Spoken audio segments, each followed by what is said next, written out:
हमार मोरद इतना बढ़िया मिलल बा बनाए ऐसे घर हम रहत रही न तो माई कहे आज गवना करा दी काल गवना करा दी हम ही मना करत रही ना बर्बाद जरा के हमरा से मिलिए लेत रहन तो अब का गवना करावे के बाटे आई जी गो इनी नु तो राती में हमरा के तेल लगइलन और हमारी इतना सुकून मिलल लागल नु कि माई हमरा के जितना तेल लगावेले बढ़िया से ओकर सब 2 गुना बेसी हमरा के लगावत रहन हंसी का हो अरे बाप रे बाप लाज लागता रउआ से हाँ बा हमारा से काला जाए वाला बा ऐसन बात बउए किला जाता रू की जन काहे लाज लागता जी कोनो कोनो ऐसन बतिये याद आ जाता ना ना लाजा मत घुंघुटा हटाव मुंह दिखाई ले बाड़ू तो अब का लेबू आजी अरे एगो बहिनिया बड़ी एकदम छोट छिना रही का जी हमरा से राती के बात पूछत रही कावन ऐसन बात पूछ ये त ये कुल बात हमारा से कहल जाला तू हूं बुरबक के बाड़ू का हमरो को बुरबक बना देत ये कुल कहल जाला तू अपने में हंसी मजाक करत हमारा से कहबू एकदम अच्छा ना बतावे के तोहार बहिनिया तार भैया ले पूछत रही का हां होती करी हां हां अब दीदी काम में हमर बाजी गई रही स हां या बापा ना पे आइल त एके हाली घुस गइलू चूल्ही में ये जीरो रतिया में हमर देहिया तो बहिनी तो बड़ी नीक लागल आई के करा के दबा के रुआ सीखले बाई ओ पहिला बार देखो दबावल ही तोहरे के कि कैसन कहताड़ू सही में हां कसम से आज ऐसन दबाई नु ऐसन दबाई तो और याद करबू समझ लिह ए भगवान जल्दी रात करो रात कर बड़ा दे हाथ दबाए में बारू तेज ना जतने करतनी ओतने तहरा के निक लागत हुए एक दिन यही तरह रतन से याद बतेलो अरे बाप देखी हो हाँ ऐसा दवाई तेल नू हाँ गोड़ तहार कि 9 महीना खातिर छुट्टी हो जाई डायरेक्ट लड़का हो जाई 9 महीना के छुट्टी हो जाई भाई हमार कहले 9 महीना के लड़का हो के रहेला तो उहे समझ लो बा उना हाँ अभी ना हम दूसरा के चाचा कहले बानी हमरो के कोनो पापा कहसन ना हमनी के पहले जाइम जी कहां में मनौती मन ले बाड़ू का चांद के पार उहे रतिये में चांद के पार तारा के देखाईब रात में हाँ रात में बढ़िया से लौकेला लिया चलो हाँ तारा के एकदम चांद के पार देखाई बैसा नु आ देखो तनी बढ़िया से चटक बनैया नु खा के मिजाज एकदम गद हो जाए जैसे तार गोड़ दबावले भाई नाम ले तड़ू वही तरह मछली बनैया हमू तारा अंगूरी चाटी ठीक बा जाई ना ठीक बा आ देखो बार घूंघटा सब कोई के सामने ना नजर लाग जाई ठीक बा ना जाई ना राजा जी हां बोला ना हमर Dhaniya I love you too I love you हां मत दे तना कि हम कमो पे मत जाई छुट्टी मार दे जाके जल्दी आई कह देम कि हमर पेट जरता सर से करा जाई न कह देम हमर देखो बुखार लागता 3 दिन से जाता ठीक बा नहीं ना कितना हमारा से प्यार करलो नो दादा बड़ी सुकून के जिंदगी जियो तनी हम इनका कोरा में आके पहले खाए तो एगो बात कही रात भर तो हम जागो नहीं बानी आज पहले खा ले बेटा हमार भौजी कहत रही तोनी से खा के आ तो अब कोई के अपन जूठा खियावा जाला हां कितना नीक लागता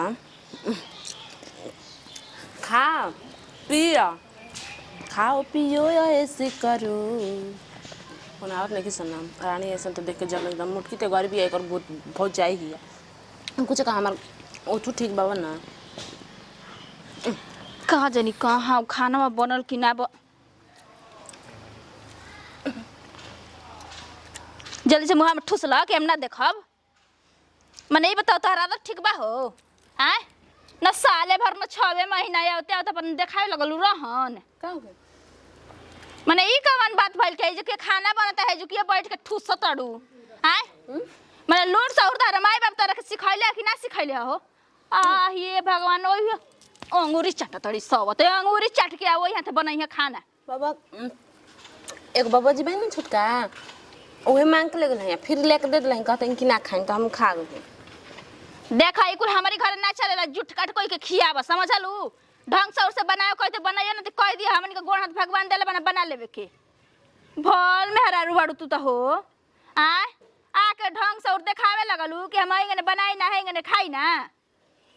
कहता ना रहुआ बोला तनी जी तो खाइए लेनी तो कहा ली दूगो रहू खा ली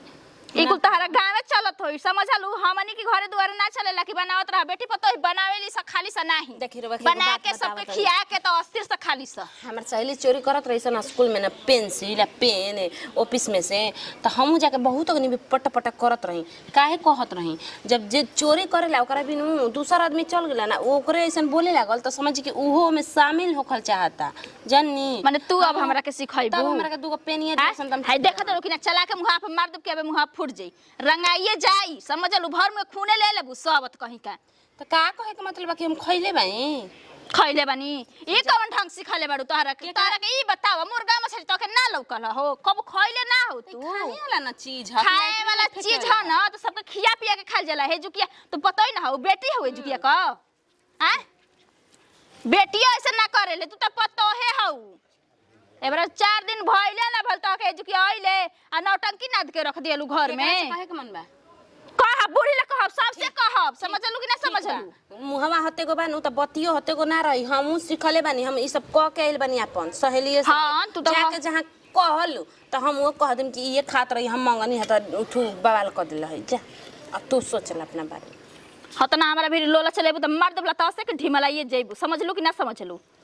अब बनाओ को तो ढंग से बनाई है ना हाथ पर भगवान देले बना लेवे के खा लेवे के जिंदगी भर तू ही बना के नहीं को खियले हमनी के बेशरम बेहाया ई बुढ़िया कपार पर चढ़ा के रखा ले बिया एबरा ना जाके इनका रखे बाकी पूरा कहीं ना तो कहीं कि का कहत रहल ही अबे रुक जा ला बनावा और होर ला 2-4 गो जौन बचल बा डाल ला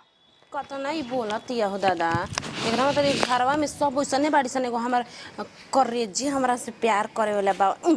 कितना सुंदर हो गई। अब तीनों गोतनी आराम से आ गई जा। हम तो डेरात रही दादा एगो हम ही मोटा बानी बड़की दीदी आ कनेवा छरहर पातर आई, लेकिन नाही जब कनेवा के अपने आँखी से देख रही कि बाप रे बाप अब मोटा गई बिया पहले से। हाँ तो हल्दी के पानी न सेट कर दिलस आ ना तो पहले बियाह में एकदम लिकी लिकी एकदम पातर रहल हिया आ लंबे रहल हिया, देह बुझा बुझाते ना रहे कि अब एकरा कोने ब्लाउज कवन नापी सियाई। अब तो बुझाता कि हमने तीनों गोतनी के एक ब्लाउज नापी एकदम आटी हैं। आ चलो हो सब कुछ बढ़िया से निपट गइल। का जी मम्मी जी आ कुछ ना जी मम्मी जी। अब इहे कहत नहीं कितना निक लागता तीनों गोतनी अब हमनी के हंस हंस के बतियावल जी बोलल जी। अब कौनो दूसरा के थोड़े ना हमनी के जरूरी बाटे का। हाँ तब का शादी ब्याह हो गल, शादी ब्याह करे में बड़ी भार पड़ल, बाकी शादी ब्याह हो गल ना तो ज्यादा अस्थिर हमहू हो गईनी। हाँ तब का लेकिन कुछ कही जी मम्मी जी जब इतनी शादी होके आई रही तो कहाँ उतना कुछ मिलल रही जितना अब मिलल बाटे ना। पलंग उलंग बा कितना सुंदर पलंगवा हटे जी मम्मी जी। अच्छा ई पहले बतलावा कि खाजा बतासा कुल बंटा गल गांव में जेका जेका खइला नहीं जाओ करो का। देखी हाई टोलबा पश्चिम टोलबा लेके जाके सब कोई के देके चले बनी। पूर्वा टोला हम नहीं खी गई, हम काहे झूठ बोलनी। अच्छा आहु बड़की का घर हमारा गोतनिया के हैं देलू ह जा।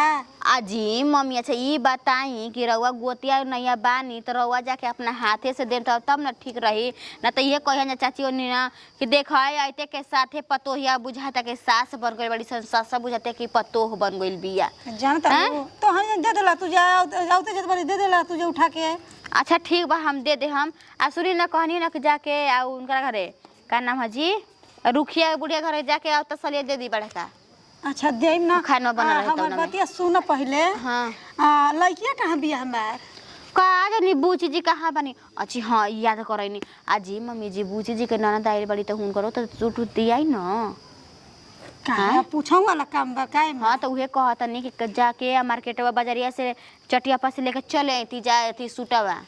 कपड़ा एक सेट ना दिया तो कहीं से देखा ना भौजैया के नैहर गइला से, लेकिन भौजैया के मैया ना देला से ना भौजैया देला से ओकर जानता लो सूट का दिया अब सैन से मतलब कि एगो लुगावे निकाल के दे दे नेवता में कइल बतावन।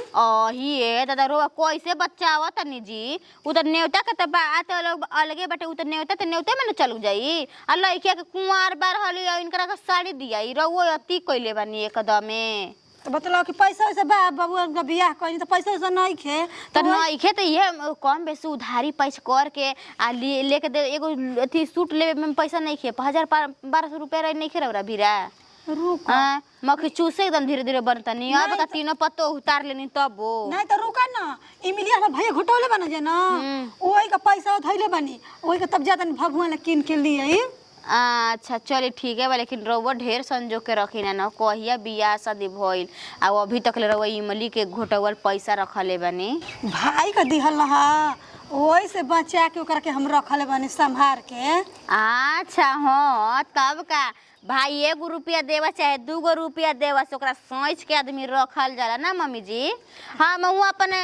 बेटा बेटे के बियाह करब ना तो हमहू रखम, जब तक ले जियम तब तक ले रखम। जान तो पान थान गहना मिले में भाई घोटौले बनस। हाँ खाली आये सोना मम्मी जी चाहिए। जानतानी न एती बुचियावा ओती समय लगल हिय रोब एते यही चलते एथी करे लगने हम ओकरे में बाज गइनी त ना देख पैनी ह इमली घोटावत समय। तो हेता हेता लोटा कटोरा से मिले कुल हमके घोटल फूल का बर्तन देले बनस। चलिए अच्छा ठीक बटा। हाँ तो मामा जी ओनी भी उतना बाटे तो मामा जी दे हम नहीं, अब हमनी भी नहीं खे त कहाँ से हमनी के देवल जी ननद बुची के हैं। जब हम बोर घर का हम हई कोनो छोट घर के थोड़े ना हई। हाँ जी रउआ को हम तब हम जानम आ सुनी निकाल के दी ले जाके हम ही देतनी वो होटलवा। ठीक हैं ठीक बा हम चली आई जल्दी चली देवे के। इहे नु कहाला हो परोजन में देख कला के भात घट गल उतिये घरी हम भौजी के कहनी कि ए भौजी भातवा घटी हो घटी तो कहते ना हे छिनारी हो जाई है तना भात में इतना भात में के खाई उतना आदमी तो हेने के खइले में हेने के आदमी बकिए बावन घर के दुआर के आदमी बाल बच्चा बकिए बावन। का बुझे जी बोली सुनो ना भात घट गेल का? अरे हाँ जी जानते ना बानी सब में भात कुछ घट जाला। अब एक आदमी ठीक ले बड़ा। अब ई ना माई से कहबो कनी कि ए माई एकरा को मिस्त्री के गो बोला दे खाना पीना बनावे खातिर। मैं कहती तोहनी का है बसन तोहनी के ना बने बुसन बताई एगो तनी मिस्त्री त अंदाज रहेला के कितना डलाई चाउर चाहे ककला के दाल चावल सब कितना कितना होई बता देलन मिस्त्री तोहनी के बना दे जी झटपट। ए भौजी छोड़ ना सब बतिया। का हो जी अब कने आ गेले ना इतना दिन रहनी के ना चल एग्जाम बाटे हमार। हाय खेला बढ़िया अभी का कर हम के जाए रुक के बताओ तनी एग्जाम छूट जाई ना। माई ने माई कपड़ा किन के दीही लेके चलम हे तना दिन बानी एगो कपड़ो ना लेके जाइबे। हां एही तरह जाइबे अब दिहन जा कि ना दिहन अब सारा पर रहबू। चुपचाप रही पहले हमार माई इतना निमन चाहे भौजाई नु कि ना पति आइम तो किन के हम जब देखे नी जब जैसे हम जानी तब का करा कि माई है भौजी है कुछ किन के दे देवलिया साड़ी भल के ना रहे तो हमरा के 500 रुपया हाथ पर धरे धरे बुचिया जाताड़ी तो जो आई 500 रुपया ले देख जनबे करता नहीं रहुआ तो कह कि अब हमनी के जाइम जा एग्जाम बाटे हमार बहुत एजा गर्मियो हार्ड लागत अटे। अरे हाँ जी का कर मोजे हमनी के बाकी पाका घर बा इन लाइन कटेला त वोटर कटेला त लाइन बुझेबे ना करला। अब एजा गर्मी होते ना बा सुने ना बुची जी तनी काम करत रही रवा के यही में देख के बियाह सेट कर दी हसन तो जानत नहीं कि त निमन लइका में देखो भौजी अभी हमारा बियाह नहीं के करे के खेला बढ़िया का कर मैं अभी लइका पीछे के उमर बाटे एग्जाम बाटे भौजी। हौ चवला दिन त चवला बा लो जाई हौ गमाला वाला जाई त गमाला वाला ओही गमाला में चवलवा धो दे। ऐसा लइका एजा हो गेल बड़ा सन बेटा बा छोटी छोटी कि चावल चोरा के चमकीला में बहान के हेने तले हेने रखता सन ई कह के हेजगा भला हम देख लेनी है तो बेचबे नु करता सन का करता सन लाई बुचे जी धो दी चावलवा के जल्दी धो के बैठा के आ मामा के खाना दे दी कहतन कि हम ई भात ना खाइम अथु वाला भात खाइम लगता कि कहनी आइल बन जाई जो शादी बियाह में खाइए जो एकदम मंसूरिया उसिनल एकदम से। अरे का रे भाई का भाई हे हिजा बैठल बा तोरा के होने ले जोहत आइल हैं कि कहाँ बा। अरे का करी यार मुकेशवा ने पता कइल हैं 2-3 गो लइकन से तो तोरा हे जी या के खैनी बनावत है अकेले में कोन जुगाड़ में बड़े का ना भैया जान तो गर्मी उतना लागत ओने नु कि मिजाज इतना जान तो पगला जाता नु के का करबो यही से आके जब बैठो रही सोचनी कि चलो एने बैठम तो के जाने एने ओइबो तो तार से बाकी एगो बात बतावो बोला बियाह शादी कइलो बाकी कुछ खर्चा ना कइलो बाग बुरबा को वही खातिर तोरा के जोहत है खर्चा बताओ कि तोरा लेखा मित्र हमर कहां बा हमरे कोनो बात पे तोरे के जोही ना ना भाई तो बात सही बा कि तू हमरा के जब भी एथी होला त हमरा के तू जोहे लो कि मुकेशवा कहां बा अच्छे बाकी एगो तारा के बात कही भाई एकदम सोच कहनु तो तू एकदम ढिलाइए पूजले रहस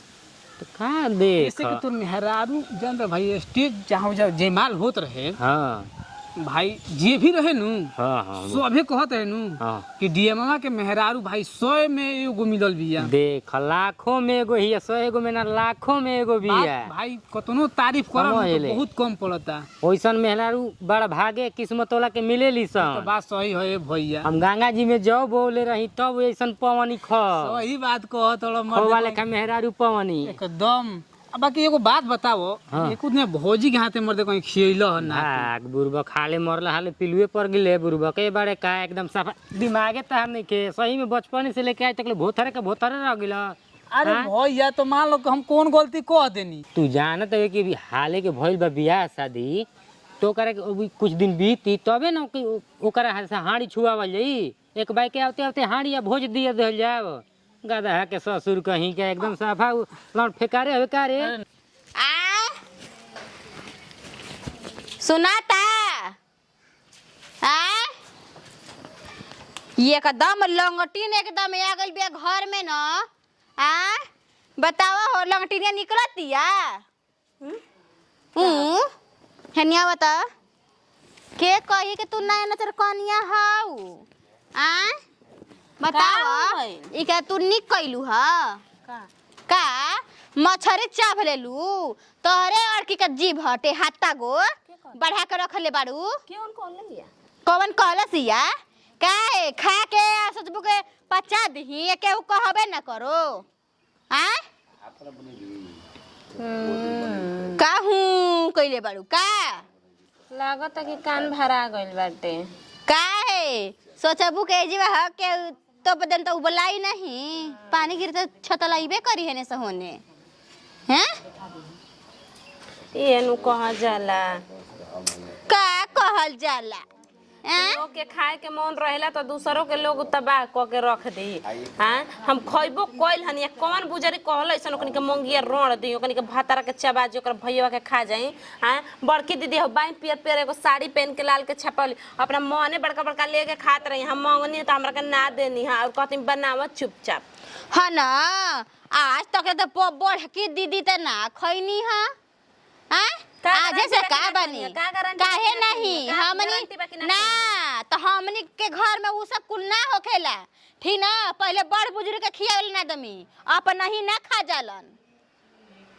दलिदा जब पेट में हाई समाइल बाटे। हैं तो एकरा मतलब तब बड़ बुजुर्ग के खालन तब छोट के तब पापा जी मम्मी जी भी जाइन सुते तब ई सब अहन जा पारा पारी। हां काहे घर में के तो पहला ही ना तो बाप माई जालन जा घर में के हमने की जानत हमरा करना के जान। अरे जाए बेलज तो न क्यों लाज लिहाज बा बा हैं हो मछलो का जी तो होनिया खरा के खोजतनी हई का बेला जी कहते कि हम ना दीदी जी खात रहनी हो सुनली हैं जेबुआ बहिनी समझलो कि ना समझलो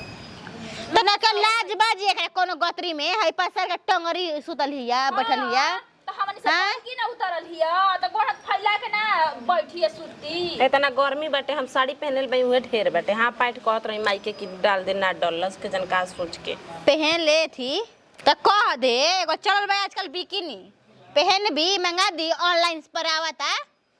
हां मोबाइल से पहनत बा ऊ देंगिया पर जनइबे ना करी कपड़वे मत पहिरा हम तो कहबी है समझलू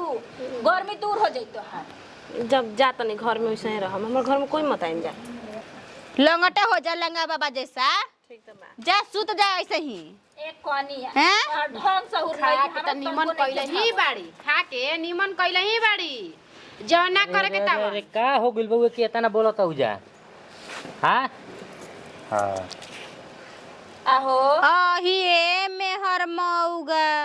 हे हाय का करे लगल हमनी के सामने में लाज नहीं के करो गतरी में गोड़ दबावत है का में कौन गलती मेहर कोनो गोड़ दबावेला काहे हां काहे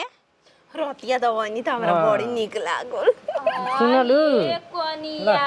हाय मेहर मौगा लागत रे आ घर में खुशिया जे लेके सबकी संभाना ही मेहर मौगा हमर मरद के मेहर मौगा कहनी नु तो तोड़ दे के जीबिया उठा के बार के नीचे रख हम तर पढ़ाए ले हम तो कहत बेटे तू में कुछ ना लगे तो हमर भतार हवन हमरो देवर हवन हां भतार हवन। अरे कोई कुछो कर हमरा पहाड़वा नहीं के परे वाला सोचली रउआ बोलब तो बर्दाश्त होई लेकिन रउर मेहर बोली ना तो हमरा तनको ना बर्दाश्त में है जा ये दादा तन अकेल लाज नहीं के कोनो गतरी में आज गोर घोर के तका बगली में धइले बानी करता लई रे हां ना उठ भेजले गोड़ दबाव तला मेहरा रुका हां तोर दबाव त रही गोरा मेहरा रुक दबा दे रही त काय कर में शिकायत वाला बात बा तू गोड़ दबाव मेहरा रुका रे तू बड़ी भेड़ुआ बोले रे एकदम तू तो मेहर मौग हो गई न योते के साथ 4 दिन में अपना सिखा देला सिया बा सास गोतनी कितना बिगाड़ तड़ी जा उहे बेटवा माई के करत त ठीक बा आ उहे बेटवा मेहर के अपना करत त मेहर मौग बा हम ना करम इनकरा के ई ना कहिन हमारा के तो तोहन जानी क देबू जा का अच्छा तो मार घर में कर जाला प्यार सबके सामने ना है त बहन त बुझाते ना दिन कैसे रह जा बोल ना चुटू चुटू हाथवा चला बनल तो हमर दादी बोला ना अरे जानता नहीं बुच्ची जी चिता बदली खिया के मोती मार ले ले हां हां ई घर में एक सुबह का सुनत है पाहुन जी बड़ी हमर बुच्ची के मान जान करेलन हां आ तू दुनिया बेटा में कर देता त उ दाम दे करता बेटी एकदम ठीक बाटे दा अंगुरी पड़का दिखा अरे माई का गोड़ हाथ चता ना खबा में हाथ दबाव तड़ा माई फार के बिया जन्मावलस पाललस पोसलस तो तोरा दर्द ना होकर के दिन दर्द तोरा बा आज के पुरान की महीना नई की मई चलते सन घोर कल जुगा गिल बा हां तब उ त कल जुग हम हो जाए तोर कल जुग चल जी घर में चल ना ककरहट सुन के ना बुढ़िया तोरा के पानी एक आई जी आ तोरा के नु हाथ छोड़तै नु देखिए एक दिन लाते लाते मारवाई तोरा हे ही तरे जा हमर बेड रोता ई तो चला जे बेल्टे पिटाइबू ना वो दिन तारना नहीं याद आ जाई ओही ए दादा होई कत ना होई खत्म मेहरानू बिया देख लियो, जैसे अब हमन की घर में एकता बनल रहल न कन्या यो अब तो बिगाड़ हो गइल आगे लगो हम बैठ के आराम से कहते कि ना जाए तो हमार गोतनी तीनों हो गई जा भरपूर पूरा परिवार हो गइल मिल जुल कर आराम से बढ़िया से रहे के है का खेला करी एक से में रहे दी बढ़िया से आए धर छाही निमन से सोचा जा उ जन बाटे नु तवन बड़ा आराम से सोचत नहीं के देखो कहां से कहां बात पहुंचावत बाटे आके मेहर के गोड़ दबावत बाटे कर लाज शरम अपन ओही दादा सब के सामने चार गो आदमी बहरी का देखी त का होई बेइज्जती न होई हमनी को ओ देखी हसन त ओ आंगवाले जो पिछाड़ कर लगल त आंगवाले रुकी हसन के वो करबे चुप रही आपे तो मन बिगाड़ल है बेटा के समझ आनी नती हसन दिन ना रहो देखे के पड़ी हिंजरी ने ना अरे चल ये चली जी चली समझ गेली जब बात बतियाओ त लंबा चौड़ा से अरे ओ नहीं त गिल्लू हमर दहिया पे हमनी के ना होई जा मम्मी जी गिरवा कुछ आउ बोल दे चार गो बात ना त बर्दाश्त करे के आइल भी है ना अब सिखाइए दे रहो के बाद जा सा